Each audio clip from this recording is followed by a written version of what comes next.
Hello, everyone, and welcome Paranormal Nation Radio. Not so normal. How's Denise and Ron doing? Doing good. I'm here. We had a busy day, and we Enjoying the weather down there. Huh? Are you enjoying your weather down there? Oh yeah. Yeah. Hey, Nigel. How are you? Finally got a little bit of rain. Okay, Nigel. Oh, on a holiday. Enjoy. Yeah. Well, you be safe and tell the family, to be safe and welcome and everything.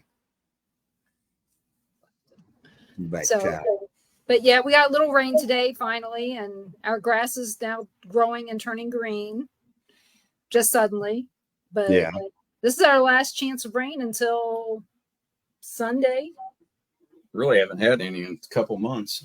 I think we're supposed to get some later tonight, but yesterday was the first day up in the high 90s we've had in 10 days.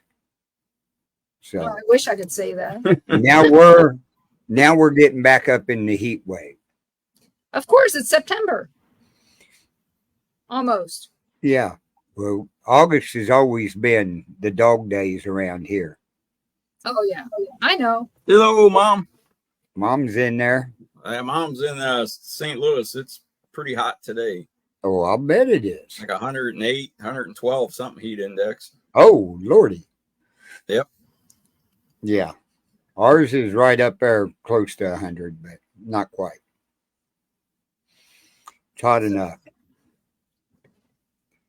But yeah, today's been a bad day. Not bad. I can't say bad. Busy day. Hey, Susan and Mike. Meeting started at 8:00 and ended at 4:45. And only because I told my boss I had to go. You tell them the good news from yesterday? The good news from yesterday. Off all meds. Oh, I wasn't saying that online. Oh. I told Carl yesterday. No. But yeah, good news. I'm off of all meds. So that is such good news. I told Tammy that when we got off the show last night. I hope I get boy, to stay the prayers off have been answered. She got off her meds. Yeah, the one medicine stays in my system like 45 days. So I just got to watch it. And if I'm still good in a month, then I'm done. That is great. So I'm extremely happy to say I'm med free. Yeah. Hi, Gary. Different meds. Hey, Gary. Yeah. Gary said that was great news to hear that too. So yeah, just 2 months anyway. Away. Yeah. More. So you got us a real good guest tonight. Oh yeah. Yes, I did. Her and I have been talking back and forth. Tonight, our guest is Laura. You guys may have seen her on one of the previous shows on the network. And so it'll be fun to talk with her. She's up in New York, and she's with Raw Side Paranormal up there. And I can't wait to talk to her and get to know more, because so far all we've talked about is our getting laid off from jobs. Right. So nothing we want to talk about on the air. Right. Hello, Laura. Hello, everybody. Hi, everybody in chat. Thank you for having me on. So how did you get involved in the paranormal? Actually, it's kind of funny because it started with my first experience as an 8-year-old child. My aunt was a caretaker for a castle in a town not too far from where I live, the town of Mohawk, New York, and it was called Gelson's Castle. And she was the caretaker, so all of us kids used to be able to go there and stay the summers. And the history behind the castle, it was built in the 1800s by Henrietta was the woman's name who built it. She modeled it after a castle that she admired in her childhood in Scotland. So it was kind of like a smaller version of that castle. And she would spend many summers and off seasons there because she just loved the property and the area. And also of the president, Theodore Roosevelt, and his family used to stay there as well. at times. And actually, there's a cemetery with some Roosevelts buried way in the back part of the property. So when she passed away, her main residence was New York City. And she said when she passed, she wanted to be buried in the crypt that was in the basement of the castle, and they didn't do it. They buried her in the city. So it's written down in the historical books that she was a poltergeist or haunting the halls of the castle. So one summer when I was staying there with my cousins, middle of the night, I heard something and it woke me up, and you could hear footsteps and kind of like, everybody had the chains rattling, you always hear that, but that's what I heard. Metal rattling and footsteps. So I got up and opened the door and called out for my aunt, and my grandmother was there that weekend as well. And nobody was answering me, but I could hear the footsteps coming towards me. So of course, as a kid, oh God, and I hurried and closed the door and tried to wake up my other cousins that were in the room with me. Nobody would wake up. I couldn't get them to wake up no matter what I did. So I just jumped back into the bed and covered up my head. And I could hear the footsteps coming, and they stopped right at the door. And that was it. And then, so the next morning, when I got up, spoke to my aunt about it. And of course, she started to laugh. And then she told me the story behind the building and the owners. And she goes, that's pretty much who that was that you heard. Also, my cousin, her being there, also had seen an apparition of a woman walking the halls and a young girl. We don't know who the young girl is. So ever since then, I've always wanted to know what happens. And that's also was very funny because when my dad dropped me off, he had bought a brand new video camera, took video of the whole outside of the property.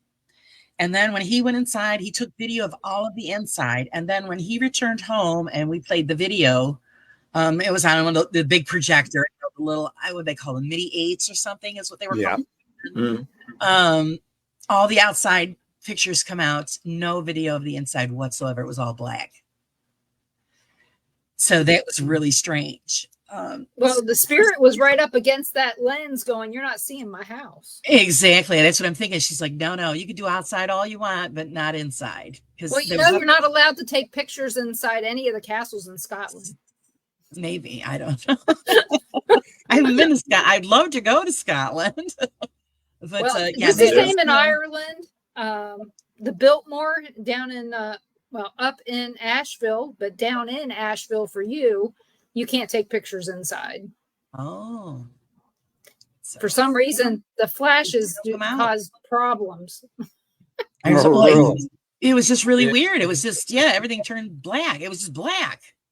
And so we never could figure that out. So ever since then, I've always wanted to know what happened to me.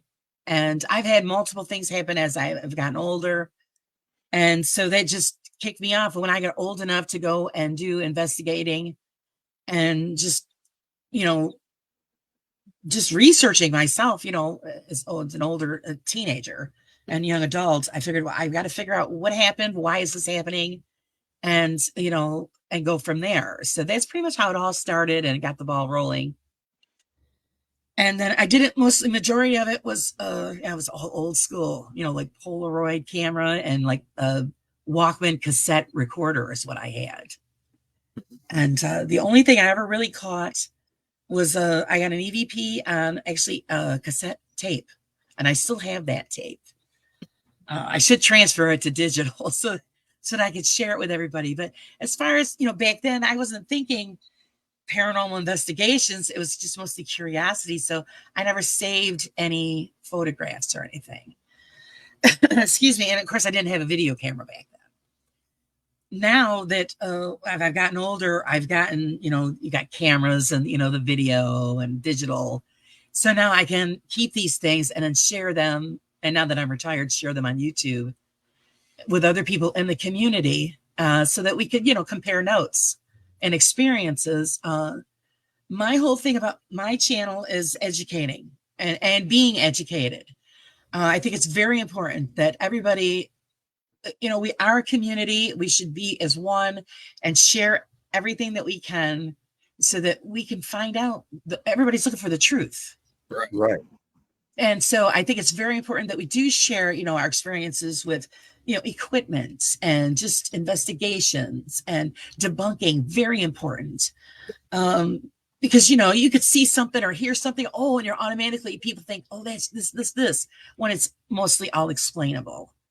So, that's what I want to do is make sure people are getting the education and advice, as well as I am, that we need to learn as much as we can, always learn, never stop learning, so that we can decide what is real and then what is unexplainable.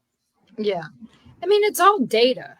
And that's the thing, that's how we should be sharing it. This is data. This is not my opinion. This is the data that's related to this. And then have them create their own opinion from that data. Because, it's like when they play the EVPs on the TV and you listen to it and you don't hear anything. But then they tell you what it says and then suddenly you hear it. It's the same thing. They should play the EVP Right. and let you determine what it says. Yeah, don't put the words up on the screen. Right. Yeah. Most of the time I say that's not what it said. No, most of the time it doesn't match up. Yeah. Most of the time it's Aaron or Jay or Billy in the background.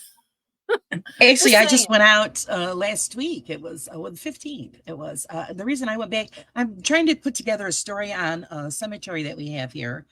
It's known as the Outdoor Museum because there's a lot of famous people buried there.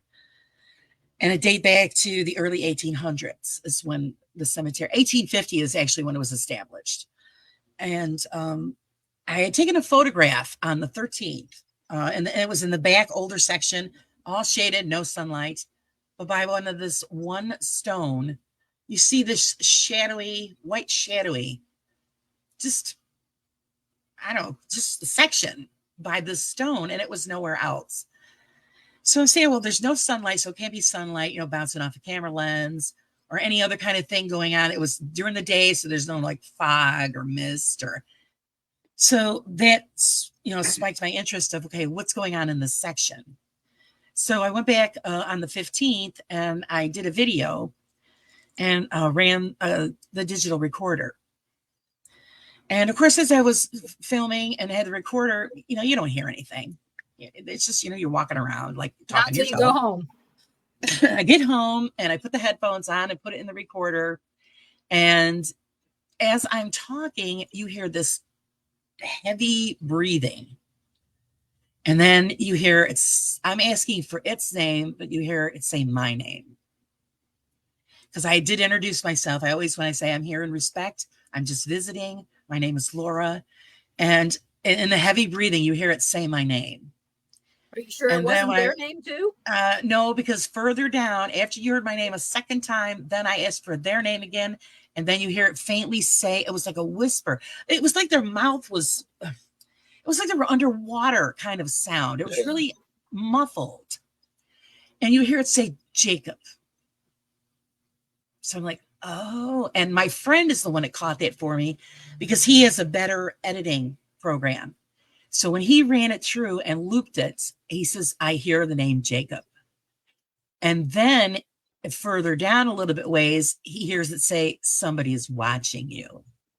I never even picked that up. So then when I started running it through what I had, and I was just listening about 20 times, and then you could hear it.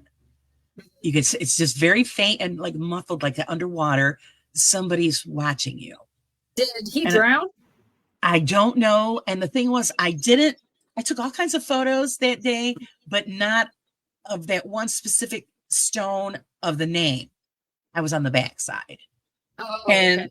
I was on short time span there. So I'm going to have to go back and I'm going to go and look in for all the names and see if that name shows up and then do another session. And you could probably try Google Earth. Right. Well, yeah. It'll be hard because look down at it. It's such, well, I know because the trees are all in the way. Like I said, it's all lots and lots of trees in the cemetery, huge trees. So you're really not going to get a clear picture. It's not that far from the house, about 15 minutes. So, and my husband and I always go there anyway because I like to wander around and take photographs. And we also there's like 3 ponds that are there. We like to sit by the pond with our coffee and watch the deer because there's a herd of deer that go through. So we're always there anyway. So I'm going to make it a point that when I go back, probably this Sunday, and see if I can find any stones with that name or close to that name. Yeah. And then do another session and see if I get an answer. That's a good way to go. Yeah. It's a good way to back it up. Yeah. Yeah. Mhm. Because it could be any grave in the graveyard Sure. or cemetery. It could be any one of them whose name is Jacob. I mean, you might be able to do a little bit of research on the graveyard on Find a Grave and see if there's any stories. As far as that goes, normally what I do is when I do write down like the ones that I'm going to be putting in the story I'm putting together is all the famous people, but you can do it pretty much with all of the stones there is just get down the name and the dates and they'll come right up. And then if I have the extra time, I could always just go to the office, tell them the section and they could give me whatever information I'm looking for. Right. The thing is like I said, this is a very old section. So it's, and the stones are actually in really great condition. It's a little odd though. There's a few of them there that, and I don't know what the heck is on them. It's red. Oh, it's lichen. Is it a mold? It's a lichen? I don't know, but the stone, it's a regular stone, but they have red on them. Like somebody painted them. Yeah, we have down here, we have green and gray. And there is some red. It's just. Is it on moss. just one side? Yes. Yes. Is It's it on kind the of north like or the a south? moss. It's on the actually, oh geez. As far as that goes, I know it's on the front side actually where the printing is. Is there a tree above it? I would have to say probably north side. No, Might be moss. not this one. There's no tree. I mean, the trees are big, but where this one is, the trees are further away. It's a more of an open space, but it's not the only one. There's several in that section that have that red on them, and I've never experienced. Share a picture with me sometime, and I'll look and see what I think. Because sometimes it's the type of stone that it is. Yeah. That's what I was there going might to say. be The stone. iron in the stone, Yeah. and it's Yep. rust. Yep. Okay. Yeah, but it's really, I don't know. Yeah, I'll have to send you the picture. You'll see because it looks like it was painted that color. And I'm thinking, why is that like that? Because I was thinking, okay, maybe is it some kind of a mold? There's a lot of iron in there that's rust. Yeah, and it'll Okay. run like paint. Yeah. When the rust whole gets wet- thing's covered. Yeah. Yeah, the whole stone is covered. The whole front side. Yeah, there. it's probably more of the stone. Yeah, it's probably, like I said, probably iron in it. But I don't know. Maybe it You is can something. spray it with to clean it too. Yeah, there's a Once you find out. gravestone cleaner that I'm going to get for the next time we go to the graveyard to clean it up. Yeah, that stuff works good. Oh, I know. We found there's a graveyard here from prior to 1850 that was on a plantation, and we went and cleaned it up with a bunch of people here. If it wasn't for, this thing's so overgrown because down here we're in a rainforest until we're not. Okay. Right. We haven't had rain in 2 months until today. But in the spring and winter, we get a lot of rain and everything grows over really fast. If you're not keeping it mowed and cut down, it's overgrown. And this graveyard that we cleaned up, it was so overgrown that it kept the stones in really good shape. So we lucked out there, but there's a lot of, there was some lichen on some of them stones, and I just swept it off as opposed to using any cleaner because I didn't bring any. But I just used a soft broom on it. So, but yeah, it's amazing how good stuff can look Mhm. when it's been underneath canopy. And, Right. and then other ones that look like crap. Yes, Mhm. because we have the same thing. Some of them look like they're brand new, and others are just so worn you can't even make out the name or anything. It's a mess. I mean, they take really good care of the cemetery, but it's just odd. Like you said, it's probably what the stones were made out of at Yep. that point in time, and because like some look like they were just put there yesterday. Yeah, some are more porous than others, and so once they carve them, the rain and all that goes into those crevices and just makes the letters spread out, and then it's hard to read.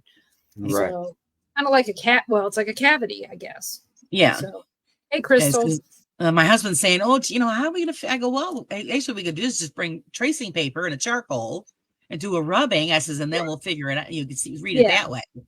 Don't tell everybody, because there's people out there that get upset about that. Yeah. This is the thing. They don't understand. I mean, yeah, because a lot of people have a problem with, people going into cemeteries, and it's history. It is. Yeah, it is. It's the history of the dead, but It's there's lessons to be learned there. yeah, Right. and they don't look at it that way. They find it as disrespectful, and that's the morbid. furthest thing from any of our minds. It's all about the history. It just blows my mind when you read some of the stones and they have the detail on what these people were involved with. You're like, oh wow, and Are you part of the Facebook group Cemetery Enthusiasts? no, actually no. You need to find it, because they will find the stories that are related to the whichever stones that are being shared. Somebody will go out and find the story as to what happened to these people in their lives. Mhm. And Actually, that's great, because there was a cemetery my husband and I went to earlier this summer. We found it through a friend. It has to do with the Revolutionary War and General Steuben. And it's in the town of Steuben, but it's on a seasonal road, this cemetery. It was hell getting to this place because the road was just terrible. And we made it there. But when you got there, it was open field. They take beautiful care of the cemetery, and it's under surveillance cameras. Mhm. And it has a sign on there that they didn't want anybody in there. But I go, all I'm doing is taking film. So what kind of trouble am I going to get into? So I did it anyway. And of course, my camera crapped out on me, so I was furious. But the stones are in such disrepair that I couldn't even make out who they were. So yeah, if I could find out from that group, maybe they could look up that history and find out who was actually buried there. yeah, There's you may. I'd say a dozen headstones or so. Yeah, you might want to look on Find a Grave too and see what you can find about the location, because you can find every graveyard in a county, and then you can look at them and it'll tell you where they are GPS wise or address. But yeah, some of the stories, like we've been to the Bliska Axe Murder House, I don't know how many times. We've been out to the graves where the family was buried. So I shared the pictures and the story with the people, and they were like, really? So, a lot of the people in that group are into the paranormal, but then there's other people that have no clue about all those murders that happened in Right? 1912. Story behind it, right?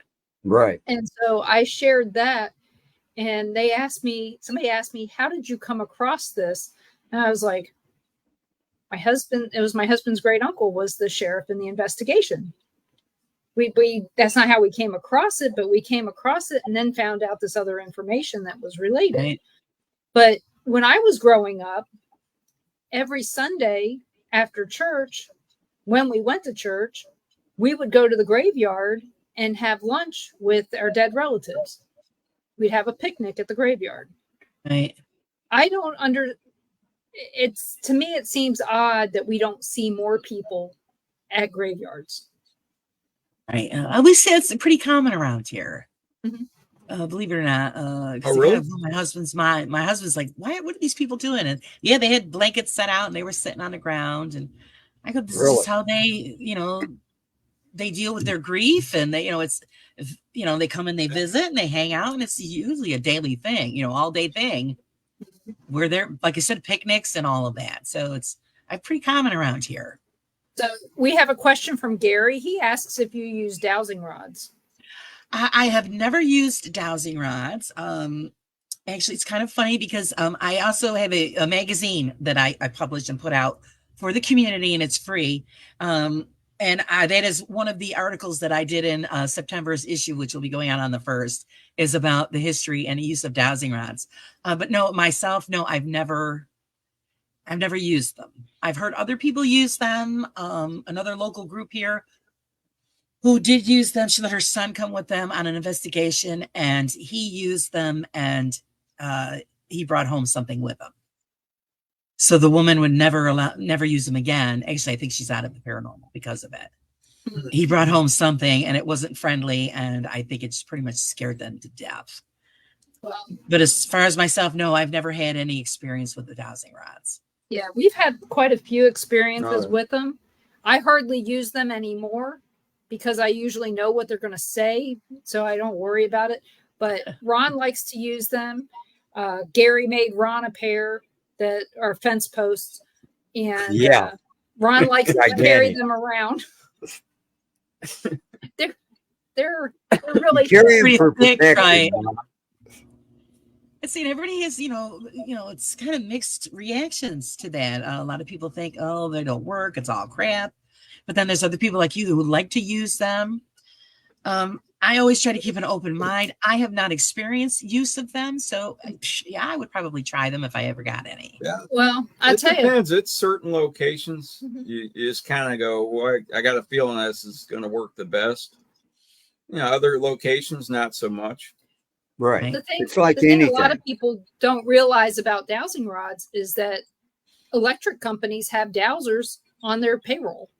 Yeah. I mean, and that's what they do. Yeah, you can do a lot of different things with them. All kinds of stuff. Well, that's why I did the article and the history of the dowsing rods in this next issue that's coming out, because a lot of people aren't educated. Again, I want the education out there. So don't make a judgment on something if you've never used it. You've never tested it. I think it's so important that we test everything that they've got going on out there. If it works for you, great.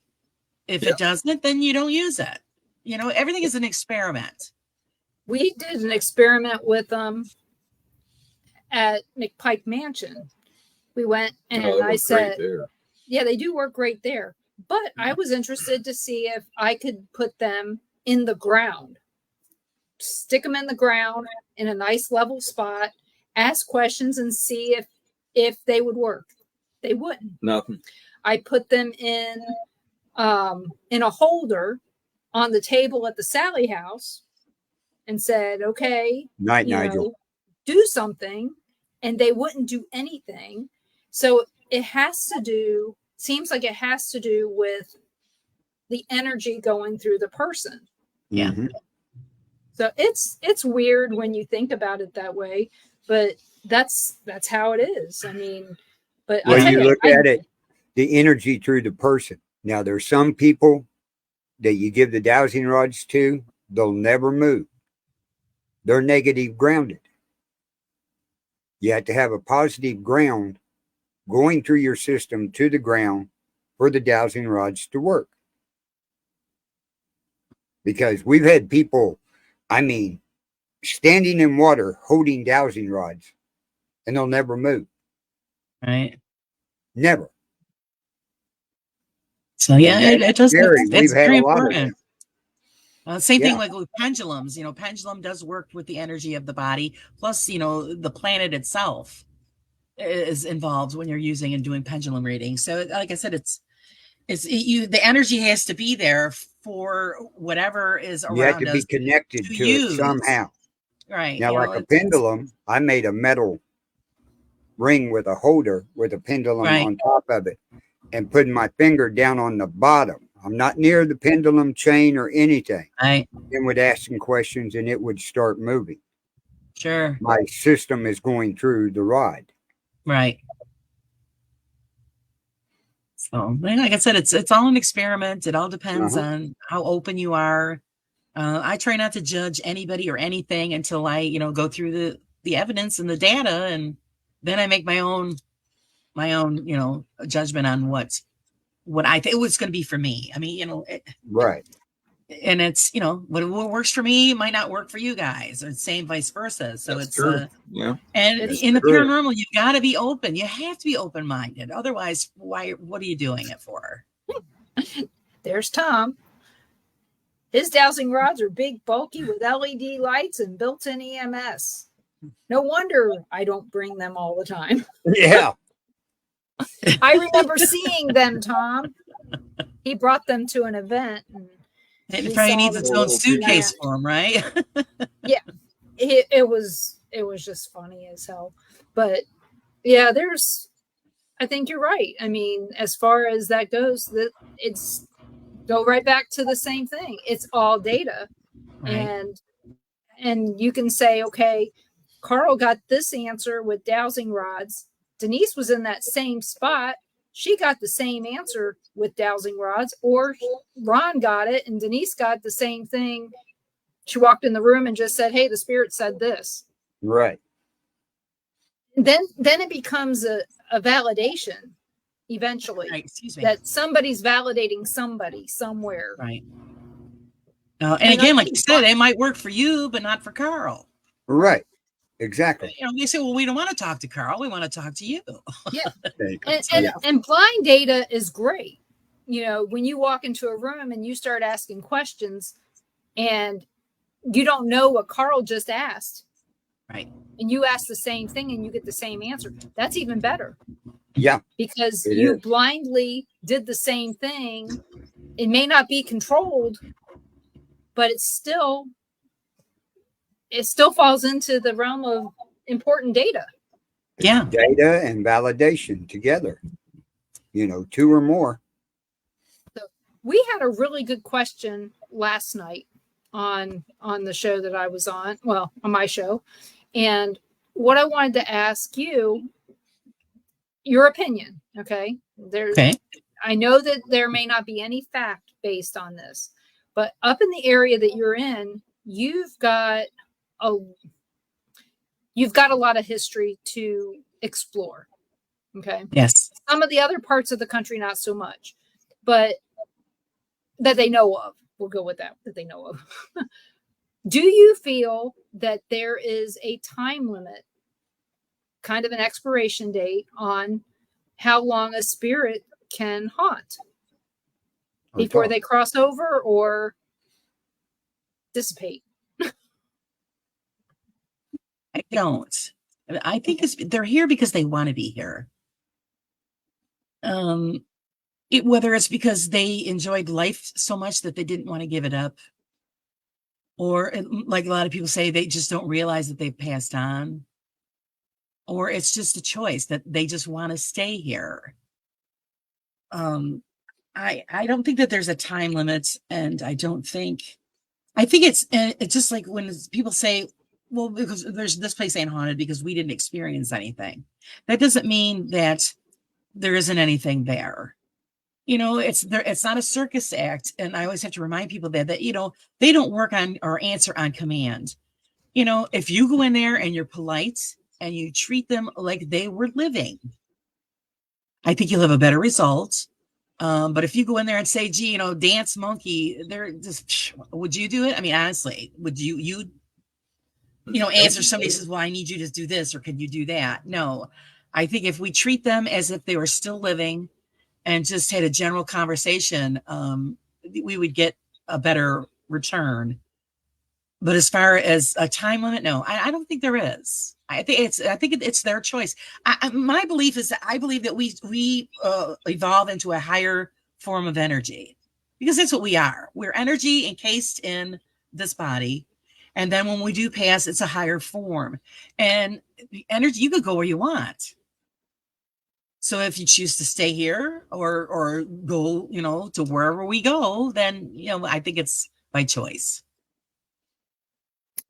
The only reason I'm asking is because they shared an experiment that was done in a location over a 20-year period, and eventually those spirits stopped showing up, they said.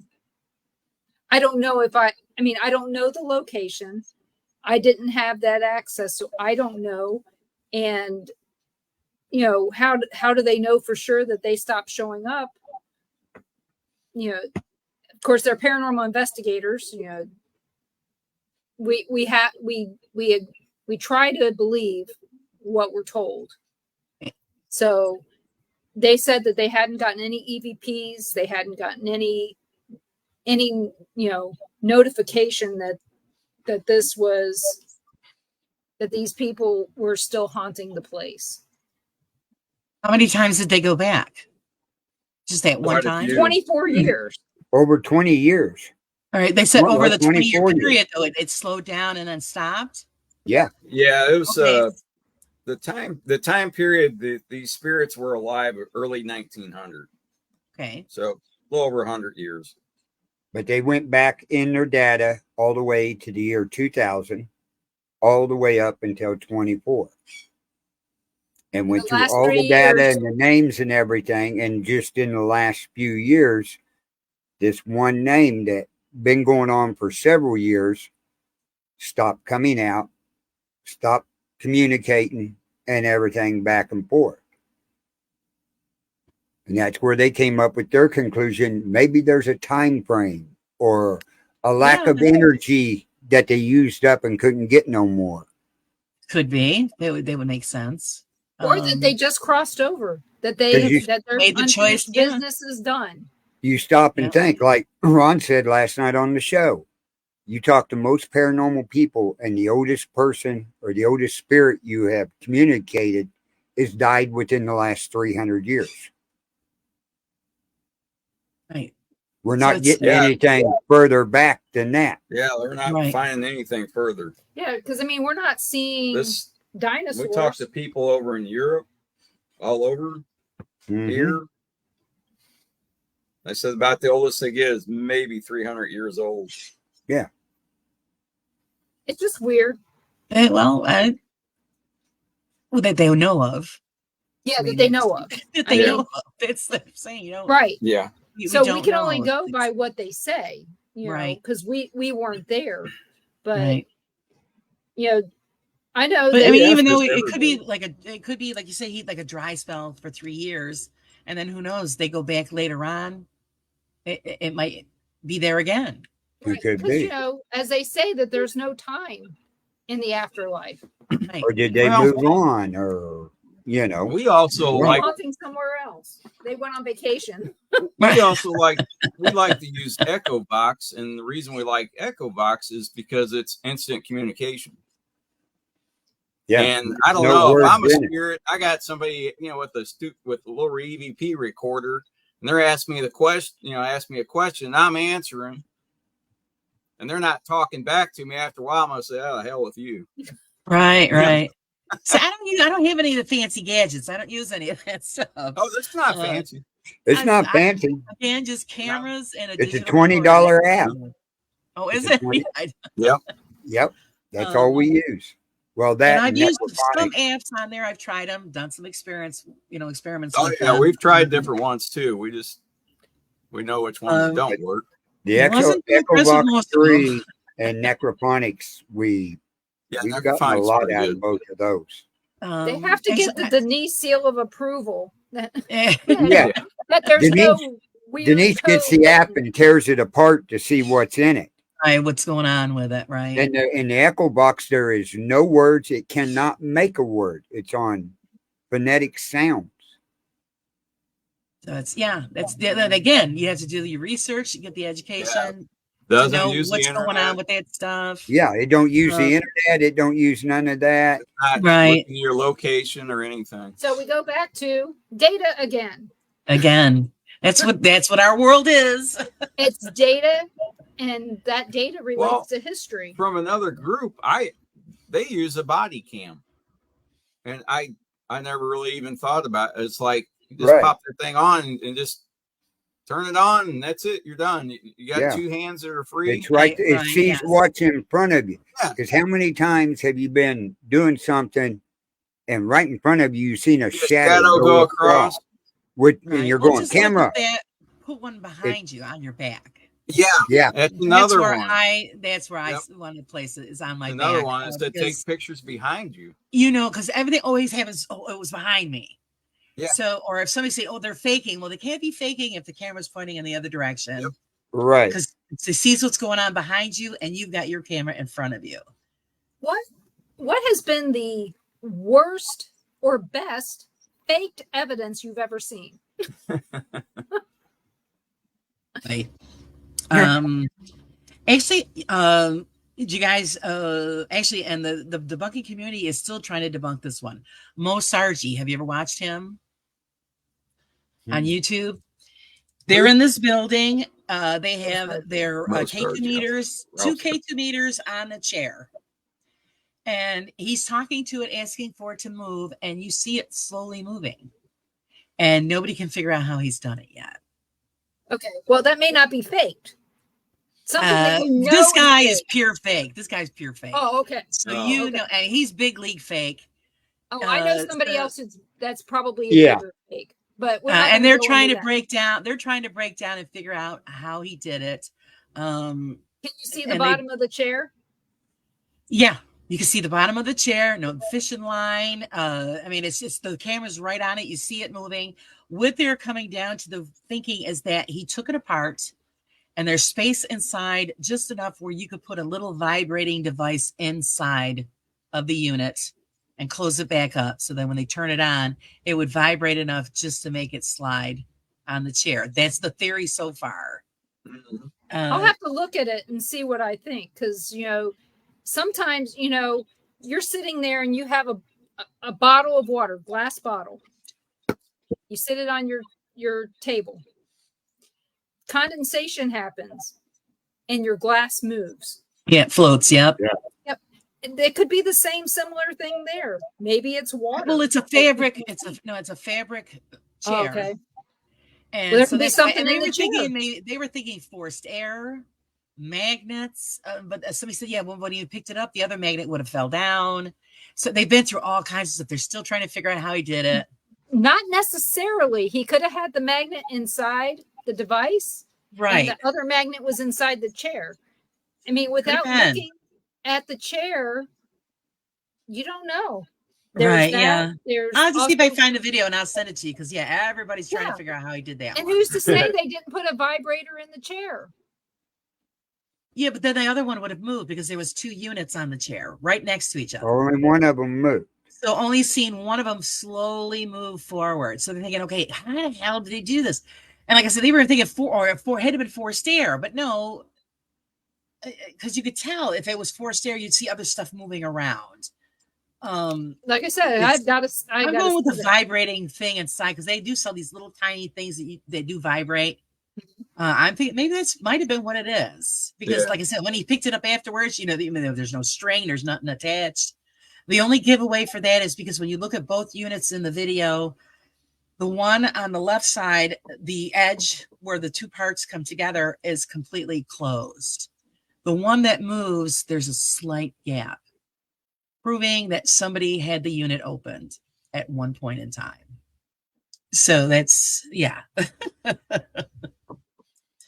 be interesting to see. It could have had string on it we'll too. We'll have to look that up. Took the string off and said, look at this. Well, see, that's the other thing. They were looking, there was no cuts in the footage. I watch no I watch a lot of magic stuff, so I know a lot of tricks. So because like I said, it's the debunking community, and they tore it apart. So that's the one that they haven't figured out yet. Oh, somebody will figure it out. They're still working on it. My favorite one was the one. Well, there's two. One that made the news in Arizona. That the they lights? said that they, the alien lights? No. Okay. The Phoenix lights? No, not that. I know. In the hospital, somebody took a picture of a child that they said was in the hospital, and it was a ghost camera. Okay. This was years ago. So it was one of these apps on the phone that put transparent things in your pictures. Okay. Okay. So it got on the news and they were saying, look at this. We got proof of the afterlife. Okay. That video's gone. Okay. You can't find this video anywhere now. No. But Right. what I found out was It was I everywhere. had people that were saying, look at this.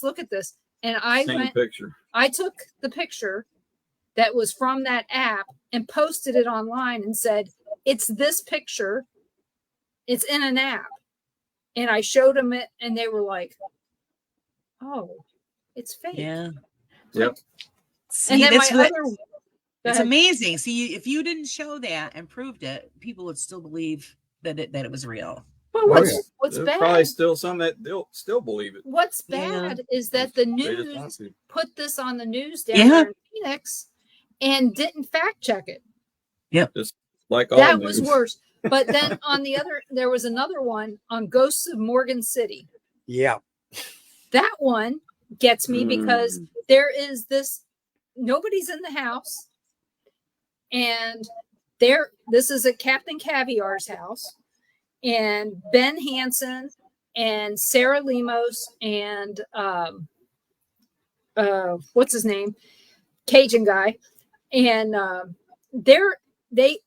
Ben sees this and he yells for them and they come into the camper and they see it and they're amazed, okay, at this video that they're sharing that's caught on the on the surveillance cameras. Mhm. Okay. Something goes walking across the room, Across the door. very bright, and it looks It's like a hologram. yeah. That's the first thing I said to him. I said, that's a hologram. Okay. They're here going, look at this. We got, Right. basically proof of the afterlife. We got a full body apparition walking across this room. If that was the case, why didn't that make the news? Right. So it was fake. Yeah. And the thing is I don't think that any of them knew it was fake. I think the production team did that. Yeah. I don't think that they knew because they genuinely looked surprised. Right. And yes, I know that they're part of the Screen Actors Guild and all this other stuff, but I know Sarah, she's not that good of an actress. I don't think they told yeah, them or anything. She's very In fact, down to earth. I guarantee they did. Yeah, I know they didn't tell them. They couldn't have. And but I've never seen that footage anywhere. Which I might be doing holograms. Well, like for, I said, Halloween. if they would have really thought that was real, it would have made every news station all over the world in the next in that next 48 hours. Yeah. It And would have been all over the internet, everything. Yep. Yeah. so all that tells Pretty me quiet is after that, they sit there and they go deep fakes. No, they don't have to be deep. They're right there in front of you. You got to look for them. You don't even have to look for them. They come right to you. If it's too easy, then it may be fake. How do you feel about looking at pictures from people now? Pictures that they've taken or I've taken, it's No, pictures you've taken, the history of. Yeah, you took it. Right. You know what was there. But when right. somebody hands you a picture and says, Look what at do you this. think about this? Actually, yes, know. I just had somebody actually just sent me Yeah, I a was gonna photograph say. that they'd taken, and they were using the grid, and it was they go, what do you look at this and give us your opinion? I said, well, for one, I'm not there, just Right. to make that clear. Two, I'm looking at it the way the shadowing is in the photograph and the way the grid is laying. I'm going to come out and say it's pareidolia. I says it's you think you're seeing the outline of a man behind the bar, but in between, it's just when you see the rest of the shadowing and the way that the rest of the stuff was set up in the photograph, I says, that's what you're getting, pareidolia. You're not getting what you think you're getting. And of course, they didn't answer me after that, so I don't know if they were mad. Yeah, they take it personally. That's what's bad is that there are so many ways to lie, and maybe it's not even intentional. I don't know. Maybe you should ask. Do you want my honest opinion? Or do you want me just They know that's what I always give. I says I never know, I sugarcoat know. it. But- I says I'm going to tell you the truth. If you want the truth, then I'll answer Right. it. If you Right. don't want the truth, then don't ask me the question. Exactly. Because I mean, these days, if I go out there onto an AI page, I can say I want a picture of a ghost, and it's going to give me a picture of a ghost. Oh yeah. And then I can take that picture and I can adjust it to make it more and more translucent. And I can put it over a picture of me in the graveyard and tell everybody, Ron took this picture. He took the picture. I'm not lying. But that's not saying I didn't adapt the picture to be what I want it to be. Right. And- Well, see, that's one of the I know. questions don't that know I what you asked. Get out of it. When Yeah, I I'm don't doing understand ask that. investigators, seeing that, and I asked the debunkers this question mainly. Now that we are in the season of AI, that is it going to be more difficult for you guys to catch the fakers than before? They don't think it will be because they know what they're looking for, but I think it's going to make it difficult. Oh yeah. It is. And I'll tell you what my experience is from that being my job. Okay. The thing is if they do this picture the right way, it will not look like it was edited in any way. The location will be an actual location. It'll be the location on your computer, which is GIS bound. So it's going to look like you really did take this picture someplace where reasonable. Okay. Mm-hmm. So there's that. It's all seamless. And that's the way that they've done it. Now, if I Photoshop something, that's hard. That's easier to prove because it shows that it was adapted or changed or whatever. But AI, it wasn't adapted. It wasn't changed. It was created just right. that way. See, that's the thing. I need you to write an article about that, seeing that you know so much about it, so it can go in the magazine so people can read, because people have no clue. And, they're thinking, well, no, it'd be easy to spot it or this and that. I don't think it is. I don't think it is. It is such great technology. It was made to be real. Yeah. No, we really don't have anyone send us any of their videos or pictures really. Not lately. Yeah, not since 2017. Yeah, it's been a while. Since we were at the Sally house. When we were at the Sally house, everybody brought us pictures every weekend, and we got to talk about them. And I'm glad we don't get a lot of pictures anymore. I just am. I don't want to keep saying that's an interesting picture. Right. Right. I want to be able to say, I think it is this, and then tell them without them going, Bless your heart. Yeah. I'm sorry. That. They just like you say, well, you want the truth or do you want me to make something up? Yeah. So, yeah, that's like down what here. it is. They don't realize that that's what we're about. We're about the facts. Right. And the research and the debunking. I mean, it's all part of it. So how many times I've thought I saw something or gotten something and I go, oh shit, that's what that is. It's so you burst your own bubble, it's you're so excited. Yeah. Especially when you've been doing something, you're there for hours and you forget, oh yes. And then it turns out, it's like a moth or, Oh, I know. That's the part that always gets you. So have you ever been up to that house on Garrett Mountain in Patterson? Have you ever heard of it? No. There is so up on there, Patterson, there's New Jersey? Yeah. It's in Passaic County, but there's a castle up there. And I remember going there when I was a kid. I went there from school. I went to school right in Patterson, and this place is haunted. It was on the his name. That was on something. It was on the files. The guy who wrote the ghost book that I got over there. Can't remember his name. Hans. Yeah. Holzer. On the Holzer files. Oh, okay. Yep. Okay, so they went there to this location. Hans Holzer never made it there.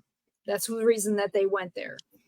And when I went there as a kid, we had, well, I already knew I saw stuff. Okay, I hadn't been told not to tell people at this point, but I was 7 years old, and I saw this woman spirit in the house, and they talk about seeing her as well. This woman that was there talked about seeing her as well, and then Cindy Keza, she talks about her, and I didn't know if other people had witnessed this or if it was just, hey, if you're in the paranormal, you witness it, you know? Right.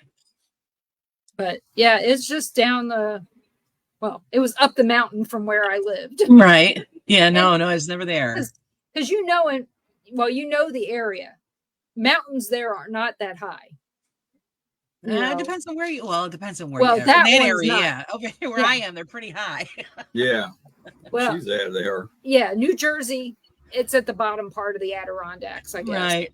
Or the north part of the Appalachians, depending upon, I guess, which ones. Which But- side you're on? Yeah, so it was an interesting place to check out. But you're not that far away. You could possibly check it out sometime. Probably not. My investigating days have been very far and few in between because of my disability issues. So I can't travel very far. So if it's just like a short range, maybe an hour or so around, then I can manage it. And that's why I mostly turned into doing what I'm doing as far as the research and interviewing. So I'm still in the loop. I still know what's going on. And then if I do get out and get something new for myself to share with everybody, then I take advantage of that. It's not very often though. What's your favorite place to go? There's just a few places actually. There's one that I haven't figured out yet and I haven't caught on film up in the area of Steuben again. It's a place called Star Hill because it's outdoors. It's a phenomenon that's happening outdoors and I want to catch that.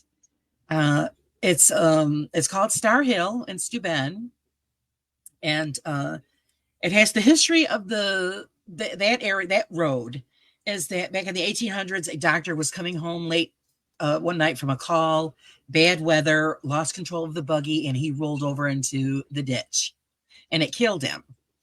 So you've got a wooded area on one side and then farmland on the other side. And if you sit at the top of the hill in your vehicle, or if you're just standing there at night, you'll see a ball of light appear above the road. And it travels back and forth in this one spot above the road. And then sometimes it'll go off into the field or off into the woods.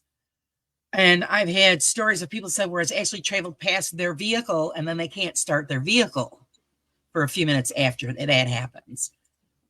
The only question I have is there's no beam of light coming from anywhere because I've been there. I've seen the light myself. Mm-hmm. Yeah. No light coming from anywhere. Woods, house, car, nothing.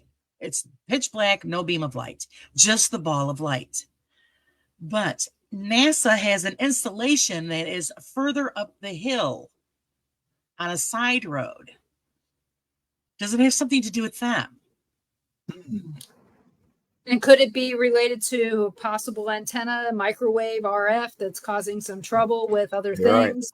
Right. That could be. So, but like I said, yeah, it's just that solitary ball of light.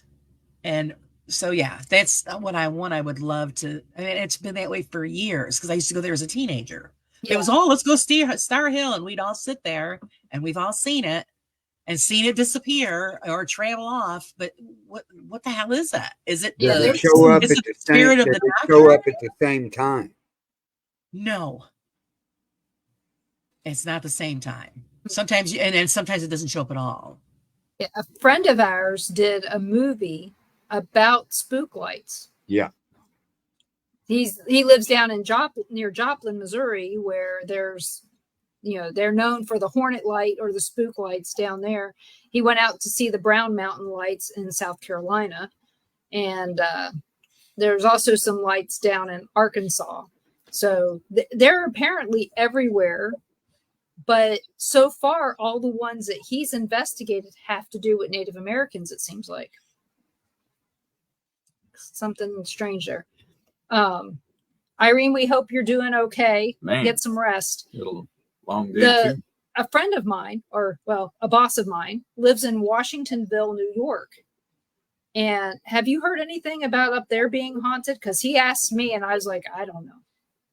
Washingtonville. Now, I've never heard of Washingtonville, New York. Yeah, neither had I. But he says there was a train accident up there at one time that caused a lot of problems, maybe caused some hauntings. But I can't find anything on the people that were involved in that train accident. Right. I do remember hearing a story about something about a train accident, but I don't remember where it was. But I'll have to look that up and see what I can find, dig up. Yeah. Because like I said, he asked me, and I'm like, we're working. I'm not supposed to be talking paranormal right now. Do it on the DL. Nobody will know. That's right. Well, they actually, it's funny. My boss will talk to me about that. My boss's boss, I guess, will talk to me about stuff every now and then. And some of my team members want to talk about it, and it's like, I don't have time right now. I'm working. So hey, that's the thing. That's the one nice thing where I don't have to worry about that. I'm home all day, and then I can just do what I got to do. And I take care of my parents because they live downstairs from me. Well, that's nice to be close. That's a full time. Well, yeah. Oh, my mother has dementia, so it's hard, difficult for my dad. So that's pretty much what I do. I take care of my mother and help him out. And yes, it's nice. We bought the house purposely so that they could be downstairs and we can keep an eye on them. So yeah, I have that during the day, and then so I can answer messages or look up whatever I want. All day long. Do you have hauntings in your house? Yes, I do. But I don't investigate my own home. No. Right. But do you think any of that could be related to your mom having dementia? I don't think so, because we just found out, actually, because my uncle has now just started showing signs of it, and my mother's sister as well. So apparently it must be in the genetic line somewhere, and it skipped a generation, because her mother and father and all of them were fine until their 80s. And my mother developed it in her early 70s. It's been about 6 years now. She's had about 6 years now. And it happened really quick. And now her brother and her sister are both showing signs. So I think it's, according to what I've read and looked it up, they say it does skip a generation. So it must have skipped my grandparents, and now my mother and them have it. And then, because my sister's terrified that we will get it, I said, well, it'll probably skip us, but then we have to worry about our kids. Have you tried with your mother the Mediterranean diet? Because they say sometimes that helps with people with dementia. Oh, it's tried a lot of things, and I know, but she's ornery, and she's probably fighting you on everything. Not really. She's getting to a point where she's getting a little aggressive, but normally she'll eat pretty much anything you put in front of her. And I mean, literally, we can't give her napkins anymore because she'll eat those. I'm sorry. And the medication they give her is worthless. And they say it's supposed to curb it a little. It does nothing as far as I'm concerned. Physically, everything, she's healthy. And then once in a while, she'll come out and be totally amazes you what comes out of her mouth. Because my mother says 5 things, and she says it all day long. The same 5 things. That's it. And paces back and forth from the kitchen to the front windows all day long, from 4 o'clock in the morning until 7 o'clock at night. So at least she's getting her exercise in. Yeah. But as far as her diet, very, lots of vegetables and fresh fruits and all that. So we make sure she's getting all of these things. But it's not changing anything as far as her memory goes. She did shock us, though, the other day.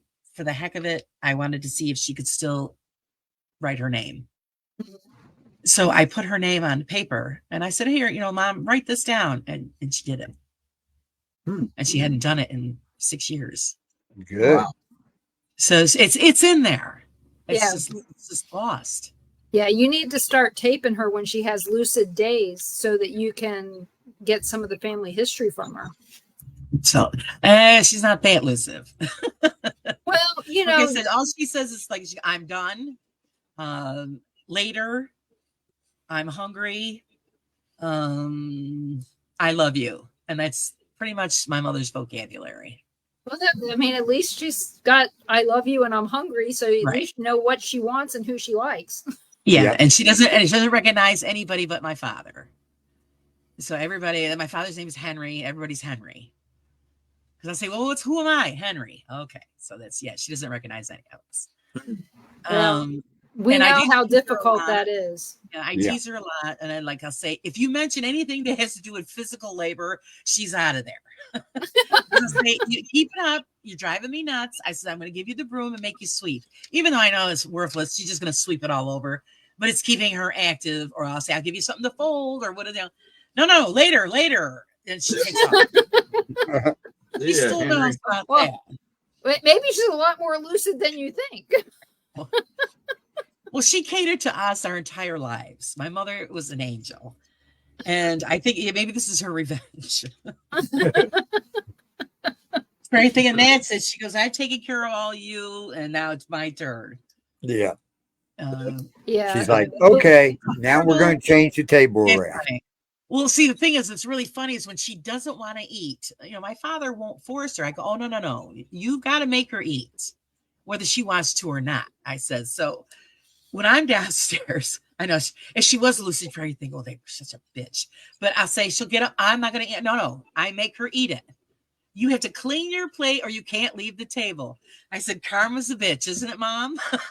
And she probably looked at you and said, no, you are. Yeah. Right.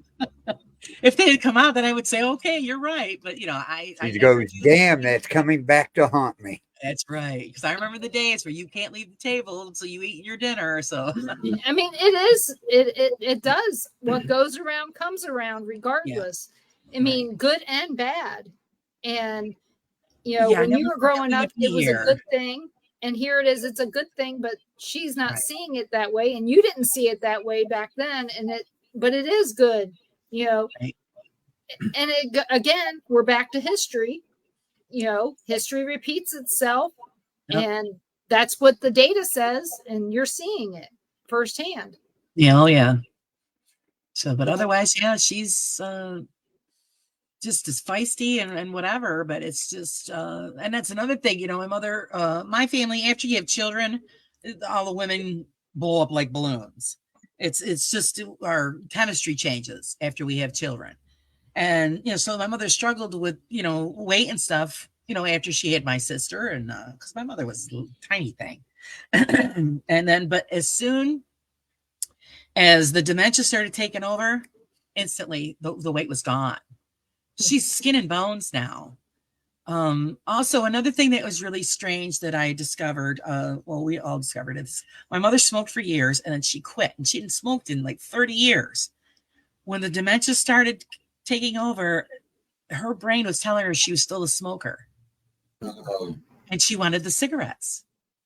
And she was still pretty lucid and, and to doing her own thing. So my father goes, okay, fine, we'll let her smoke, whatever. What harm, She's got nothing going on. Let her have the cigarettes. And then, but as it gotten worse, she actually set the dining room table on fire. And then that's when I took everything away from her. Oh, yeah. Yeah. Because my father comes running upstairs. He goes, there's smoke. The house filled with smoke. I can't find the fire. Because he had cataracts then. Yeah. So I run downstairs and I stood there. I go, okay, where's the smoke concentrated? The dining room. I go in the dining room and they have the tissue box glowing red. It's because she took the lit cigarette stick in an ashtray. She threw it in there. It set the tissue box on fire. So I said, that's it. I said, and I was still working then. I said, thank God I was home. Right. I said, not for nothing. I'm going to come home someday and the house is going to be burnt to the ground and you're going to be dead. Cigarettes got to go. Yep. And so we had a big struggle with that because she'd steal everybody's cigarettes. But then, she had the cigarettes in her hand and then she asked you for the lighter. And, hello, you're not supposed to have that. Where'd you get that? Oh, I got Lisa's purse. You should have got her one of those e-cigarettes that lights up on the end like it's lit Oh, you're right. and everything. So you already lit it. See, puff on it. It'll light up. Right. No, I said, that's it. You don't need them. They're no good for you anyway. So I took them away. Well, good for you. She's surviving. And the house isn't getting burned up. That's yeah. Keeps your insurance prices low. Oh, right. It's got insurance, so I don't need that to go up. It's bad enough it's as expensive as it is. Yeah. So when you were going out and investigating, did you have Ron asked you about some of the places. Where's some of the places that you did go? Mostly it was mostly cemetery work. Because I don't pay for locations. So I do anything that is free, then I will go. And the scheduling is just terrible, but mostly, yes, cemetery stuff.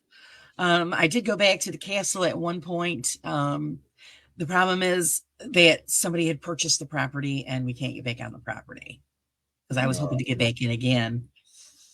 Even though it was in disrepair, I still wanted to be able to go and do around the grounds.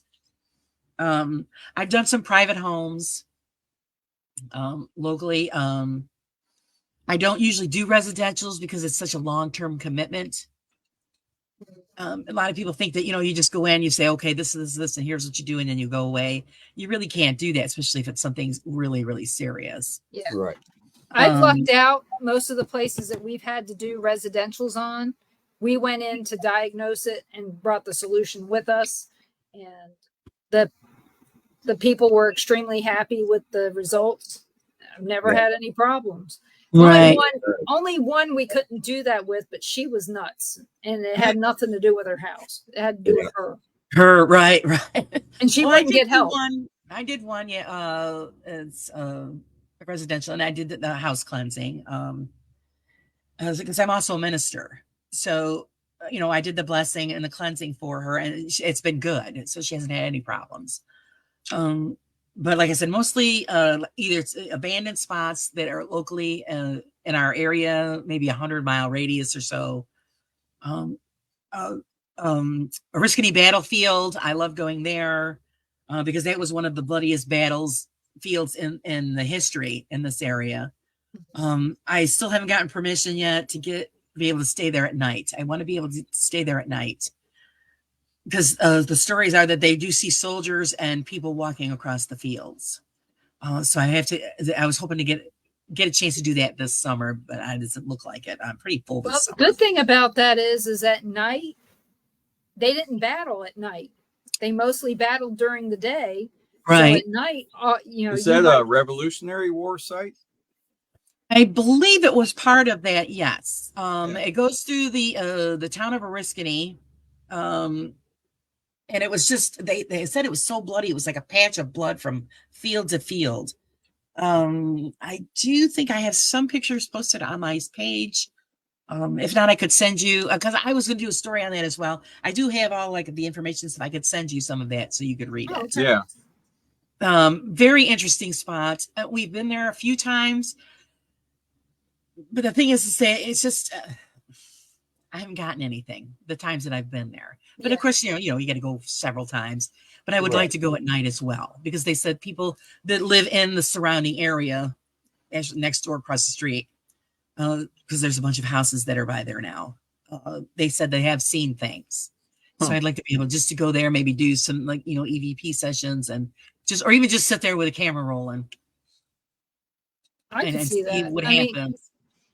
But yeah, when we went to Gettysburg, they said most of the activity at night seems to be people that are sitting around campfires, doing the stuff that they need to do at night, when they can't be seen as easily. And during the day was when all the battles happened. So at night, a lot of it would be going out and cleaning up the bodies. Right. to bury them, stuff like that, so that they couldn't get shot, or whatever that was going on, I get a question like that all the time about when they're saying, well, gee, is it better at night or during the day? I said, well, if it's haunted, it's haunted. Day, night, don't make a difference. Exactly. You just might get better pictures or video because it's dark. Or, at least dusk. You're going to get, I think, a little bit better result than the daytime. One of the battlefields we went over to Alabama, over near Spanish Fort. And it said that the battle that they had there pretty much went from sunset to or from sunrise to sunset. Mm-hmm. Mm-hmm. And I thought that makes total sense. So if you're going to see anything battle related, you may see that during the day. And you may see just normal stuff at night that you would have seen at when you're camping. So I'm going to be excited to see what we do see at night when we're there, because we're going with the Ghost Hunting Housewives on October 12th. Yep. Yes. Yeah. Yeah, because you would think that, at nighttime you'd probably see the spirits walking across the field like they're going to pick a soldier up or check the area out to come back. Right. But the actual battle sounds and everything you would probably hear during the daytime. Right. So that's what I'm hoping to catch it one time. We've been there a couple of times, and I haven't caught anything yet. But it's, I think there is something there. I just haven't had the experience yet. Well, I'm like out at our cemetery, we go out during the day or night and everything. But at night times when we'll hear the horses whinny, or we'll hear the horses walking on the gravel road. Now, I haven't ever noticed it during the daytime. Right. Again, they probably wouldn't be running horses across if there's a battle during the day, because that's a resource that they need. Yeah. They would keep those in the back. They get stuff at day or night up in Gettysburg too. So yeah, but I would think you'd have more during the day, but that's what you'd think. Hard to hear during the day with all those people walking around. So we're lucky. This place usually isn't that busy, so it's it's pretty quiet. So that's I'm saying. I'm hoping that I catch something at one time or another. It's just how far is it from you? I'd say about 30 minutes, 25 minutes ride. Oh, okay, that's so close. It's not too far. It's not bad. So the last couple of times that we were there, I just I walked around. I've got a lot of the still shots. I did a short little video, but not enough I want to go back and do a full one so that I can put it out on the channel. Well, I can't wait to see it. How far are you from Saratoga Springs? To be honest with you, I don't know how far, but I do know Saratoga Springs. Let's see, it would be 3 hours from Buffalo, New York. Do you know where Buffalo is? Yeah. Yep. Okay. I know where Buffalo is. I'm 3 hours from Buffalo. The other closest you guys might know is Syracuse, and I'm an hour away from Syracuse, New York. Okay. All right. He knows his racetracks. Okay, and then like I said, we're at the foothills, the Adirondacks. To get up on the mountain, it takes me 30 minutes to get up to the top of the mountain. So we're just like right at the base of the mountain. Cousins. My cousin. Stepkid. Which I spent time there. Amanda. Yeah. Right. Yeah. My cousin's kids live up there. Up on the mountain? Not too far from you. Not too far from Saratoga. I ain't more your way. Because that's what they tell me is they live a half hour, hour outside. In the Adirondacks. Yeah. Right. So, but yeah, I've known her for a while. So someday I'll be able to live there full time. That would be great. But we have a lot of friends up that way, so we get to stay there often. And I see there's a couple of residents up there that I do investigating and Actually, that's one when you asked about the apps. And I tried and I did an experiment in an app in one of the homes. It was the first time I ever had the app. I downloaded it on the way to the location. I think you heard me say this one, Carl. And I had everything shut off on the phone. Got to the house. Only went in the house. I put the app on and set it on the dining room table, and I just sat there. And it said Charlie, and I'm thinking, okay. And I didn't answer. I was like, okay, because again, I just wanted it to be all raw on its own. I shut it off, and then when I spoke to the woman, I asked her who was Charlie. She says, well, that was my brother who passed away 2 months ago. You're sitting in his chair. And I said, okay. So I haven't had the opportunity to go back up there, but I will this fall. I'm going to go back up there. I'm going to try it again. And in the same situation, just turn it on, let it do its own thing, and see if Charlie comes back up. Because why would that app just pick that name in that home at that time? You did have the have it on airplane mode, right? Yep, airplane mode and locate. Everything was shut off. It was just the app running itself. And it was the first time ever using this app. Like I said, all right, let's give it a try. Let's see if this is, working or not. And that's what it spit out, Charlie. And I'm like, okay, this is interesting. So that was something I thought that was worth trying again. Because I'm not a big app person. But if that said that name at that home and I was sitting in the guy's chair, then I think it's worth another try. And if it does it again, then I think there's something. Right. Have you ever given paranormal tours at all? No. I know with your disability, it probably is the biggest thing, but I didn't know if you may have done it before you had a disability. Oh, no, because then I was either working full time and then just everything that we do. I mean, we're always on the road doing something, either, camping. And then I would bring all that stuff with me. So I never really had tours for anybody. There are a lot of places around here that do that stuff. But I don't like to, I don't know. it's not that I have an issue with people because I do interviews, but That's different. It's just not, I really don't have a problem with it. I just really don't. I think if it was something I thought about doing, then I probably would, if I had the opportunity, but I never just thought of going in that direction. Because there is a lot of haunted history in this area. A lot of it. I mean, actually, just go back to the Revolutionary War. I mean, that right there was the big thing when I was growing up. It was one thing to talk about the Civil War, because in Baltimore, the Civil War, there was a lot of stuff related to it, but we had more Revolutionary War type stuff. Here, Williamsburg and the Boston Tea Party, all the stuff that was going on back then. Not that the Boston Tea Party affected Baltimore, but there were similar things happening in Baltimore related to that time period. So, you look at that and go, it's just really interesting, the history related to,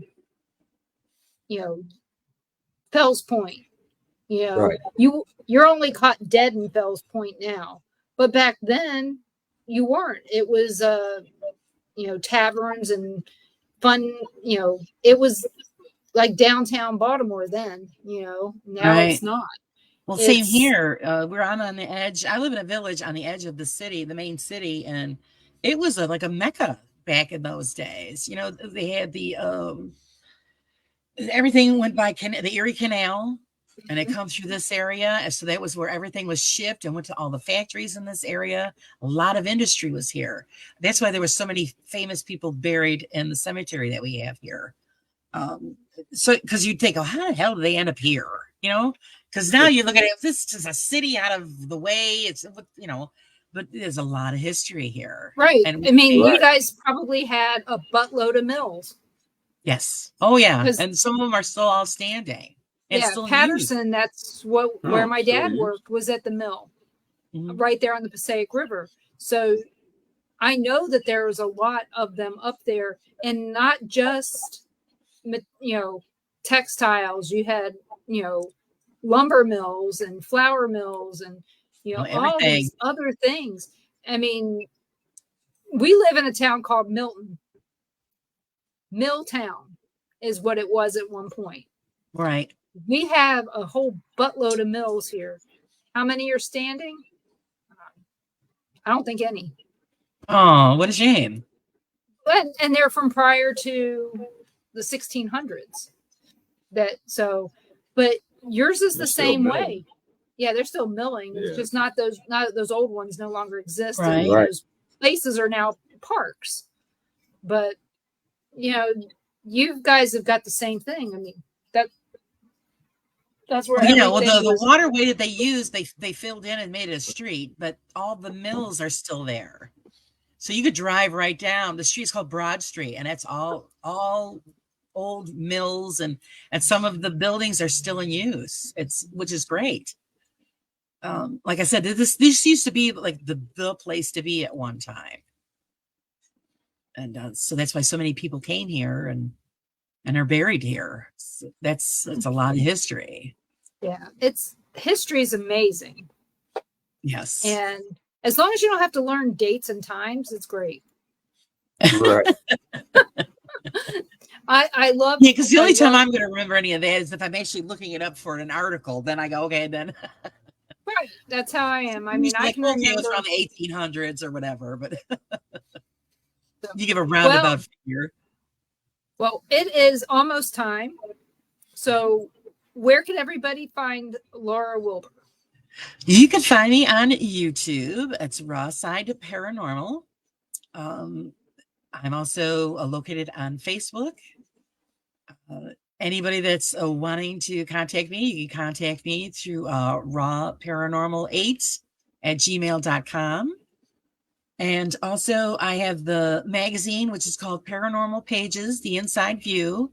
I started that in August, and so I'm putting out my second issue, the 1st of September, which I'm really proud of because it's really fun.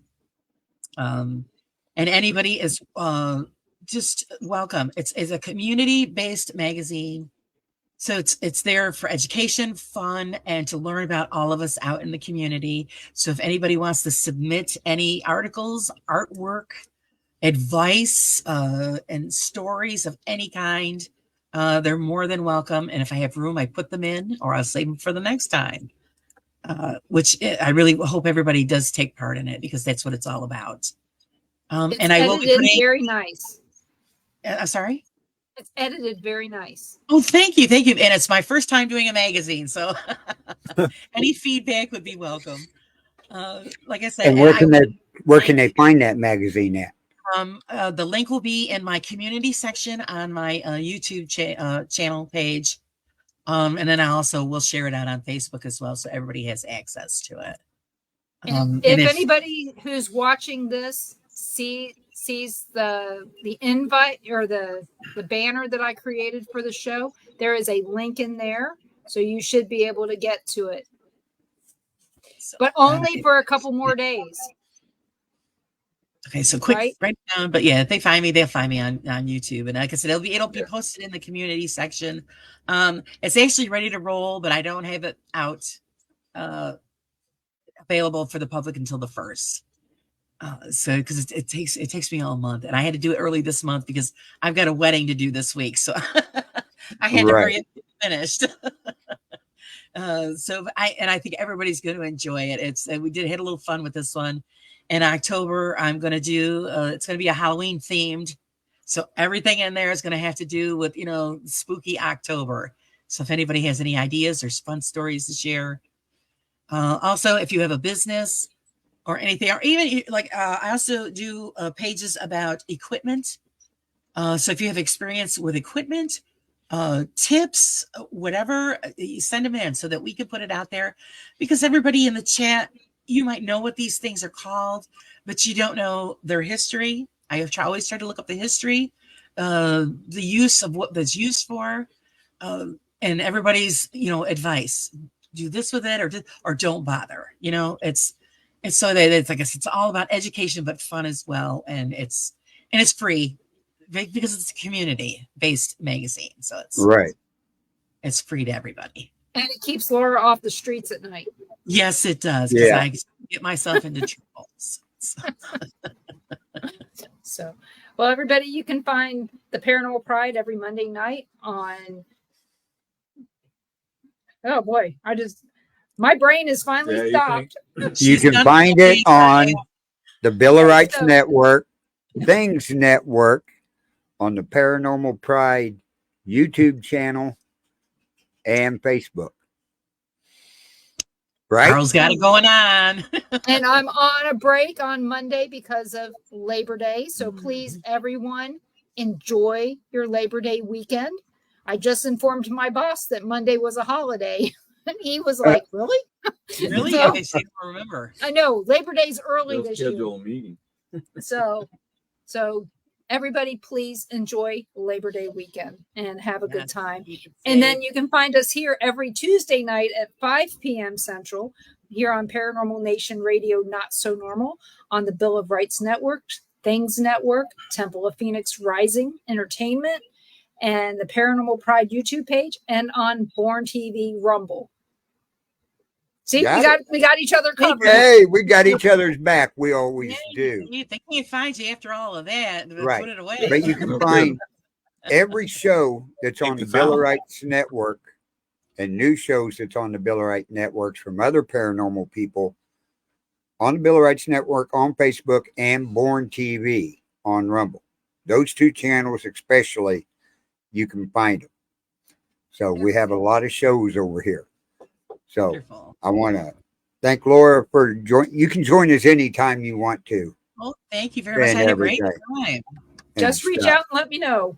Yeah. All right. And I look forward to seeing Denise very soon. Yep. So we can do a little brain picking on her too. Very, it's wonderful. I had a really great time. Thank you so much for having me. Right. So everybody have a good evening, and we'll see you next Tuesday night here on Paranormal Nation Radio. Everybody have a good evening. Good night, everybody. Good night.